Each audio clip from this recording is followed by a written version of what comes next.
Hello everyone, my name is Muhammad Rizal AZMI.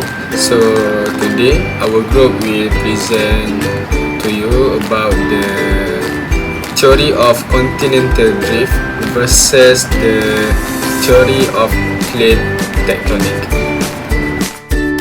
Assalamualaikum and a great day I would like to say to my lecturers and whoever is watching this video. Well, on behalf of today's topic, I would like to talk about the theory of plates theory. Well, the main focus of this theory that I would like to focus is about what are the evidence that support the theory of continental drift. Why was it not widely accepted by the scientific community?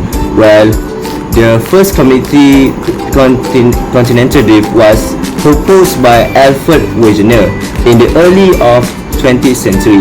Was initially met with a skeptical by many of the scientific community for several reasons. Well, I would say for many reasons. Well, the first reason is because the lack of mechanism. Well, in the early 20th century, Wegener cannot explain the mechanism driving continental drift. He suggested that the continental flow through the ocean floor, which was seen as an impulse of the time. Well, mainly because he was focusing on just a theory. He doesn't have any of evidence that can back out on his theory. That's why the scientific community rarely accept or was skeptical on his theory. So next, I would like to say is the insufficient geological evidence. With every theory, there must be some evidence.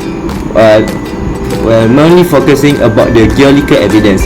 Well, while there was striking geological similarities between the continental, the evidence available during the Wegener time was limited, and there was gaps in the data. Well, the data provided by Wegener was mostly leaf blank because he himself cannot prove with the technology that was available during that century.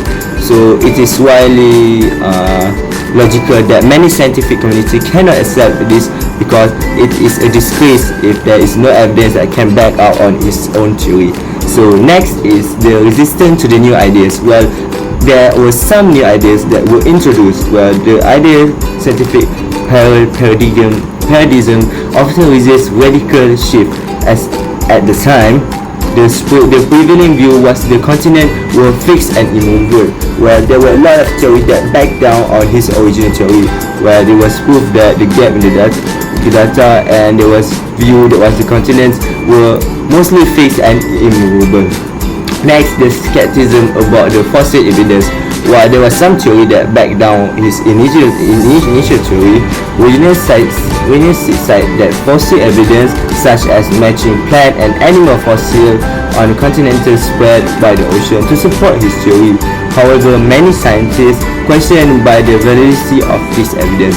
While the evidence itself were not sufficient enough to back down, so there's still something that the scientific can look upon. Well, most of the theory was backed down, was full or made of skepticism. Well, it was not until the mid-late of 20th centuries that the theory of the continental drift gained acceptance by the theory of plate theories, the plate tectonic. Forgive me. This was due to the accumulation of more compelling evidence and the development of the plausible mechanism.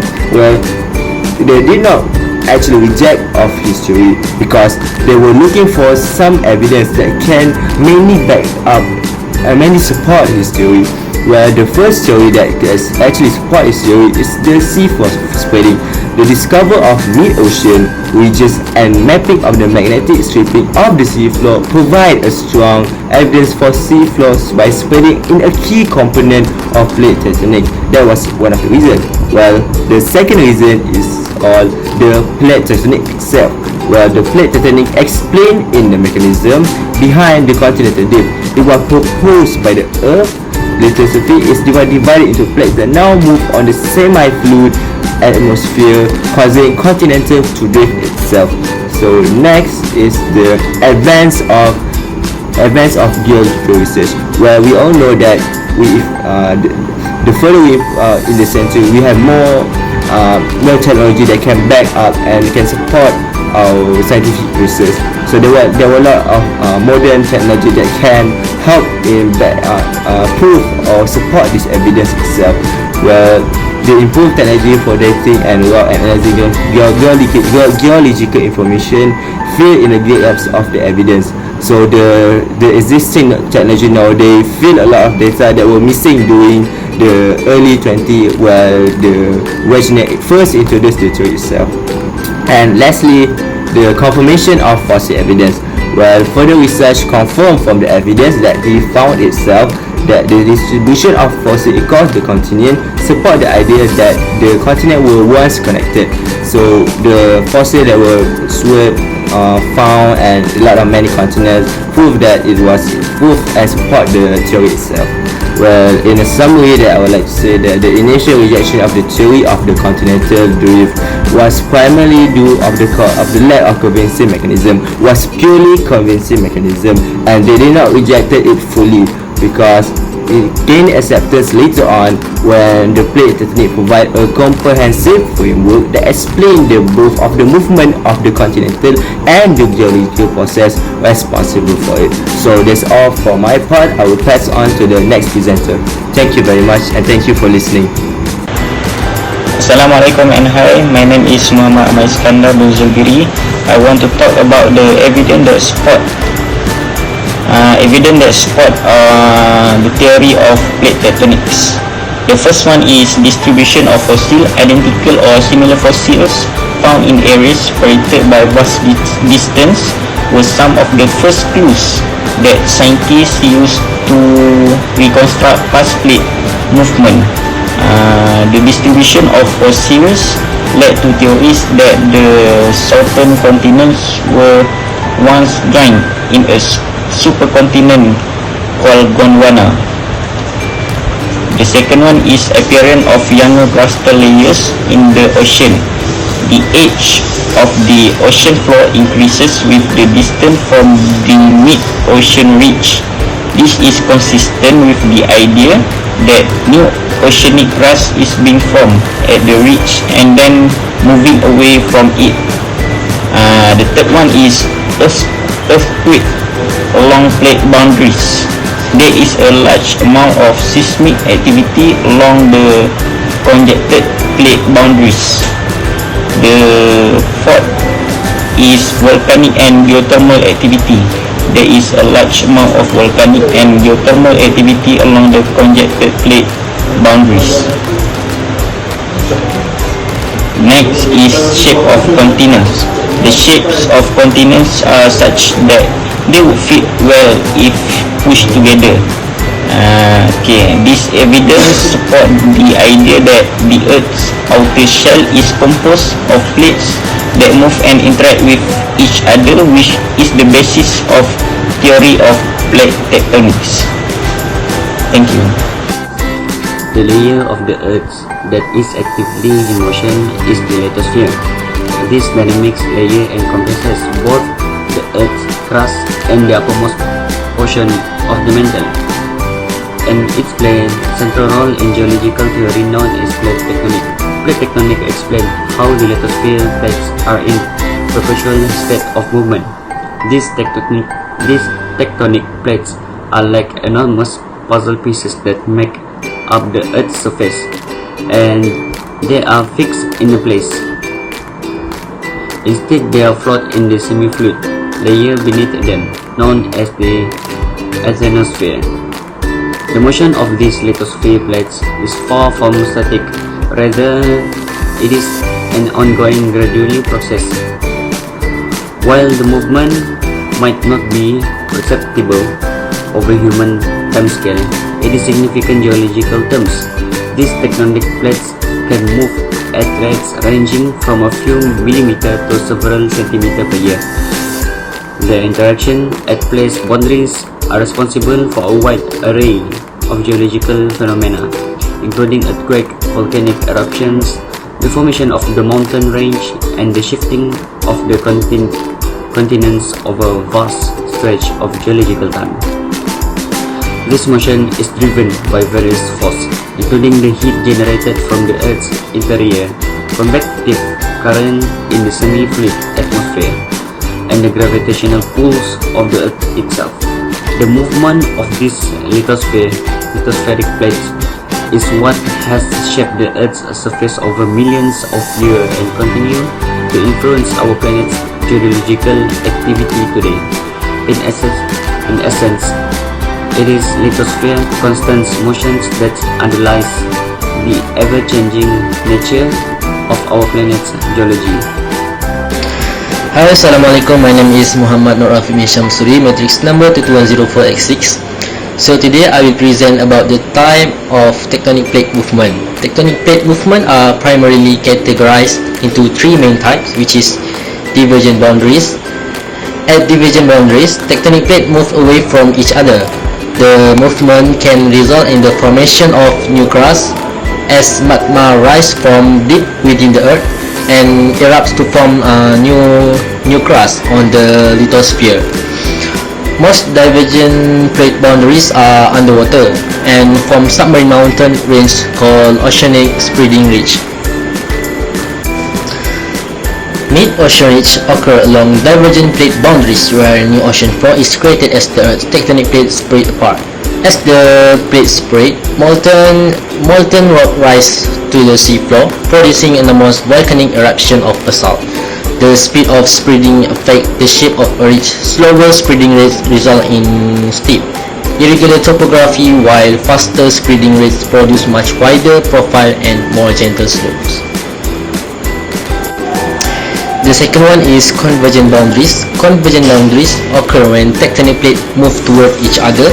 The impact of the colliding plate can cause the edge of one or both plates to buckle up into a mountain range, or one of the plates may bend down into a deep seafloor range. A chain of volcanoes often forms parallel to convergent plate boundaries, and powerful earthquakes are common along these boundaries. The Pacific Ring of Fire is an example of a convergent plate boundary. There are three main types of convergent boundaries. First, ocean-continent convergence. When an oceanic plate collides with a continental plate, the denser oceanic plate typically subducts beneath the continental plate, creating features like volcanic mountain range and trench system.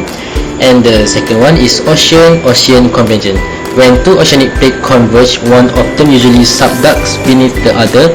This can result in the formation of island arcs, deep sea trenches, and volcanic activity. And the last one is continent-continent convergence. When two continental plates collide, neither plate subduct because they have similar densities. Instead, this collision can lead to the uplift of massive mountain range, such as the Himalayas. And the last type of tectonic plate movement is transform boundary. At transform boundary, two plates sliding past each other forms a transform plate boundary.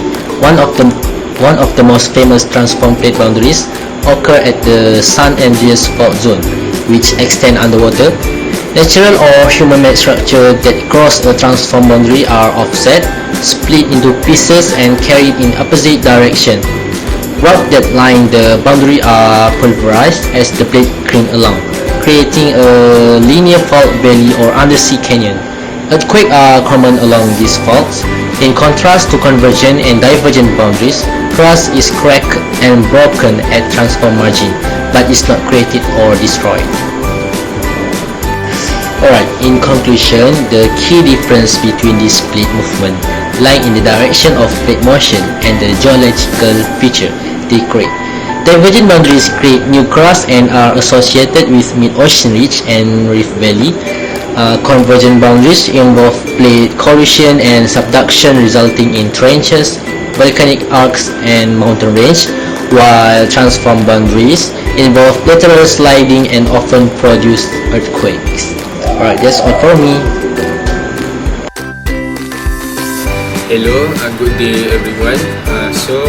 Today we are going to explore some fascinating real-world examples of tectonic plate movements, those incredible geological processes that shape our planet. So our first example is earthquakes. When tectonic plates shift and interact along their boundaries, they build up stress. When that stress is released, it results in an earthquake. For example, the San Andreas fault in California.